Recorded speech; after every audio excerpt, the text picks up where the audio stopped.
This is where the fun begins. Well, you want the bad news or the really bad news? Impressive. Every word in that sentence was wrong. All right, get those mute buttons off there. Okay, so we know how fans will build lightsabers at Galaxy's Edge. I heard about this. Have you heard about this? No, it's I pretty flippin' amazing. I know. It's going to be so expensive. All right, BB-8, I'll tell you and our viewers and listeners. Okay? You ready? So 2 different lightsaber shops will be available at Star Wars Galaxy's Edge when it opens at Disneyland in Anaheim, California. I know that one of them's going to be like Savi's or something. You want to do this? I just know that one of them's going to be like... How about I keep going here? I'm sure it'll be the same in Orlando when they open that one. The first is called Doak Ondar's Den of Antiquities. Okay? And it will sell a series of 10 legacy lightsabers based on famous blades from Star Wars canon. So it's like if inhabitants of Batu made their versions of what Luke's lightsaber would look like.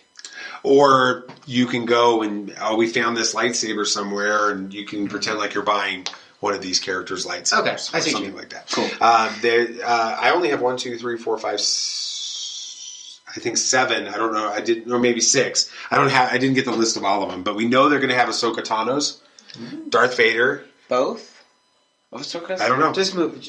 Darth Maul. That'll be a pretty flippin' amazing and probably super expensive one because double laser and all that. Mace Windu, Kylo Ren with the hilt, side things and all that, and Luke Skywalker's. Okay, now the custom blades are come from a different place. They're from Savvy's Workshop. That's the one you were thinking of. Okay. And it will allow fans to build their own lightsaber from a discrete collection of parts. So this is the way it's supposed to work. Building one will be part of an intimate, small group, it's like church, small group experience inside the park. Before entering the build chamber at Savi's Workshop, guests must first choose from one of 4 types of lightsaber kits. Options include the Jedi-focused Peace and Justice set, the Sith-focused Power and Control assortment, the more naturalistic Elemental Nature set, and the mysterious Protection and Defense kit. I'm doing the mysterious one. Once inside the build chamber, cast members called Guardians will arrive and offer a choice of 3 differently colored kyber crystals. Okay? Maybe Nate. First of the legacy sabers, which one would you want?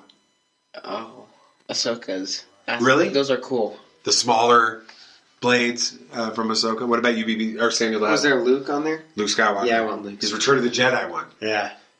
I love that one. That would be Wait. pretty- That kind of matches up with the Emperor still being alive. Why do you say that? If they go with that, if they go with everything here being canon, since Luke Skywalker's New Hope is with Rey, and Return of the Jedi is with them. I don't know. I'm not tracking. Yeah, I don't know. I don't know. I'm Let's not following what you're Let's saying. just continue. But we'll talk about that on the next one. Okay. I mean, I would think having, like, if Obi-Wan Kenobi's is on there somewhere, that would be cool for me. Yeah. All right. So, and then as far as like the Savvy's Workshop, Samuel the Hutt, Peace and Justice, Sith-focused Power and Control, Naturalistic Elemental Nature, or Protection and Defense. Protection and Defense. Why? Because it sounds cool. And it's mysterious. I want a cool looking saber. I want like this really reminds me. It sounds like Grey Jedi-ish. This really reminds me of that one episode in Clone Wars where the Padawan. The Padawans are finding their kind. Yeah, well, that's what it's supposed to be. And then they're building it, and I want if it's what I'm thinking about, I want the naturalistic ones. I know. You're thinking of The Elemental Nature set? Yeah. Why? Because the Wookiees Chewbacca, the Wookiees was like a wood hilt. Oh, it was wow. really interesting and cool, and it didn't burn, even though That's pretty cool. It's made from like I forget what It was cool. Here's what's interesting about this to me is because they call the Jedi set the Peace and Justice set, right? But the mysterious one is protection, and defense. But then if you go back to Empire Strikes Back, Yoda tells Luke a Jedi uses the Force for Knowledge and defense. Knowledge and defense. It feels like he's the Jedi are off in this. Which is on purpose, I'm sure. Uh-huh. Yeah. It sounds very Grey Jedi-ish, which I like, and so I want the mysterious one. Cool. And How broke am I going to be when I buy If we ever get to Galaxy's Edge, we're going to have to take out a small loan. Personal $1 loan million? to cover everything, just to get there for one. Anyway, next one. George Lucas named his favorite Star Wars character. You guys were there for this. You guys remember this, right? Oh yeah, this was cool. So this was at the Phantom Menace 20th anniversary panel on this past Monday. It feels like it's been 2 weeks ago. But it's been 3 or 4 days since we were there. It's felt like a while. The man who dreamed up the Star Wars universe and brought it to life on the big screen says that of all the iconic characters that he conjured up, the one he most loved is... I got a bad feeling about I'm just going to keep using that one all day. Jar Jar Binks. He said that Phantom Menace is his favorite one of the movies, and Jar Jar Binks is his favorite character. So, BB Nate, what do you have to say about that? Good for him. Yeah, everybody can have opinions. Even the maker. Yeah. So if he wants to say that Phantom Menace and Jar Jar Binks are his favorites, so be it. So now, can we now call him and say that he's not a true Star Wars fan? No, we can't. Okay. Yeah, hold on. Here's one. Here's a good one for that. Hold on. Impressive. Every word in that sentence was wrong. Okay. Samuel Lahat, what do you think about this? Oh, I mean, I think that's cool. Part of me thinks that maybe he's just doing it to like spite the fans who reacted badly to it, but I mean, that's cool. You can have his opinion. I don't really know what to say.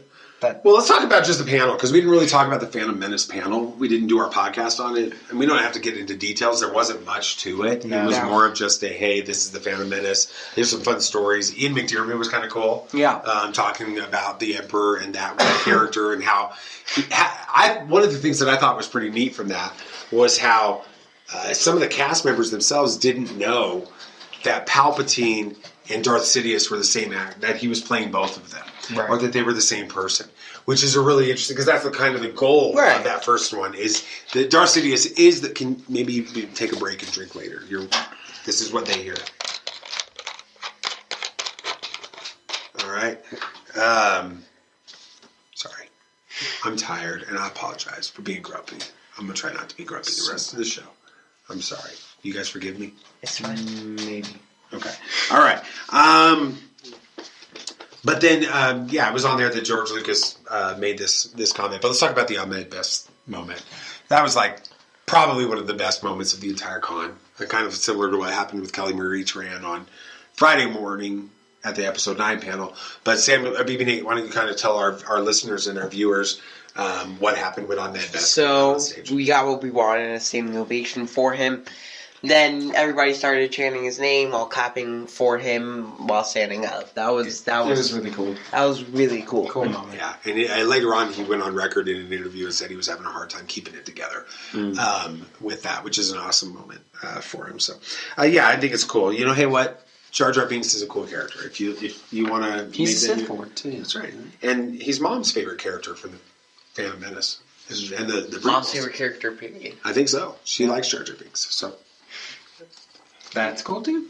He's good in my book. All right. Lucasfilm considering a Knights of the Old Republic project. I've been predicting this for a while. Well, it's been talked about for a while, but they have not said anything specific. Lucasfilm hasn't confirmed anything until now. They didn't really confirm it. Well, they said that Knights of the Old Republic is on the table. Let's talk about it. Kathleen Kennedy confirmed a rumor about developing something related to BioWare's classic role-playing game Star Wars Knights of the Old Republic. This is the quote, a question and then answer. Knights of the Old Republic. A lot of fans want to see that. Is there any development of that? MTV reporter Josh Horowitz asked Kennedy during Star Wars Celebration last weekend. Okay. This is what she responded with. You know, we talk about that all the time. Yes, we are developing something to look at. Right now, I have no idea where things might fall, but but we have to be careful that there is a cadence to Star Wars that doesn't start to feel like too much. What's the cadence? Like, there's got to be a rhythm to it. Like, there was a rhythm. I think that this, just as an aside, this is referencing, we had Force Awakens December 2015. We had Rogue One, December 2016. We had The Last Jedi, December 2017. And then they switched things up. And with May of 2018 with Solo, it didn't perform the way that they wanted. They didn't do anything last December. And now it's going to be all the way to December of 2019 before we get the Rise of Skywalker, Episode 9.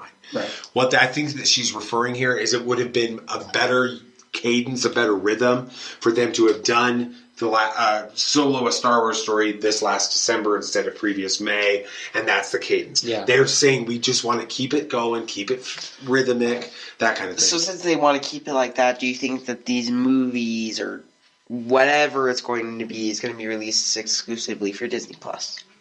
What movies are we talking about? Like the Knights of the Old Republic stuff? It's very possible. I don't think we know. They don't want to have a box office situation like Solo happen again. That's what they're worried about. We don't have a crystal ball, she said. We tried a little bit with Solo to see if we could do 2 movies in a year and whether or not there really was an opportunity for that, and we felt that's not going to work. Yeah. Confirming what we just talked about. So we backed off that a little bit, but it doesn't mean that we don't think about lots of different stories, because that's the exciting thing about this universe. All right, Samuel the Hat.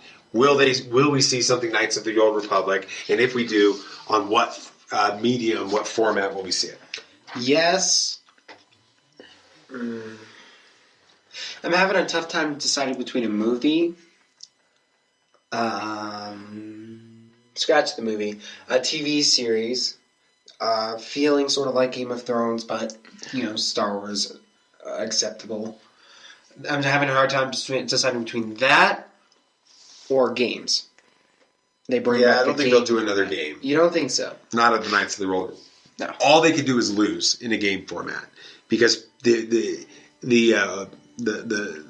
passionate fans, as it relates to Knights of the Old Republic, will always compare it to that game, and the nostalgia of that game is going to override anything they do in it. Mm-hmm. Think Battlefront 2. They had the old Battlefront 2. They came out with the new version of it, and people are just constantly saying they wanted to play the old version. Okay. So I think it's the same situation there. BB-8, will they do Knights of the Old Republic, and if they do, what format? Yes, but I'm a little confused. Okay. Because Knights of the Old Republic is centered around choose your own story. They'll go with a light side story. Well, I understand that. But even after that, they have a lot of choose your own places. I don't think you're going to get that format. I know. I think what you're going to get is some of the grandiose Darth Revan, Darth Bane. You'll get the characters. Those types of characters that are brought back into canon. Their stories told with a fresh twist, very Thrawn-like. That's what I think you'll see. What I'm thinking of is I think that they're going to be doing a continuation of the story. What do you mean a continuation of which story? The stories from the stories from the games. They can't do that. But they got to make those canon then, and those aren't canon, so how do we do that? I think you've got the right idea. They're trying to figure out how to bring those characters and those stories in, but make them new and fresh and their own, and I think that's what we're going to see. What format do you see? Movies. Like big screen or Disney Plus movies? Big screen. Really? I think it would hit the box office well. So then the question I have for that is that what Benioff and Weiss are working on? Yes. Yes. All right. I think you're right. And I think that she's trying to be cute about it. But I think that's what's going to happen. So, all right.